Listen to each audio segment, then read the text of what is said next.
مالك يا نوع في ايه؟ مالك يا بنتي؟ مش عارفه انام. هنا كده جبنا في قلبي. O'ldirishlik niyatida qilinadigan sehr turi bor. Sihrul maut yoki sihrul aswad deyiladi. Qora sehr.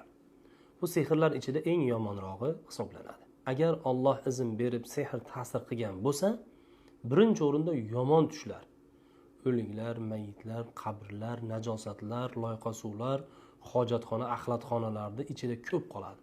Qochib yuradi so'qmoq yo'llarda. Mana bu insonni o'qib ko'rish kerak. Chunki o'qimasdan faqat bir tomonlama zamonaviy meditsina bilan bu kasalliklarni oxiriga yetib bo'lmaydi. Shuning uchun o'qib ko'riladi.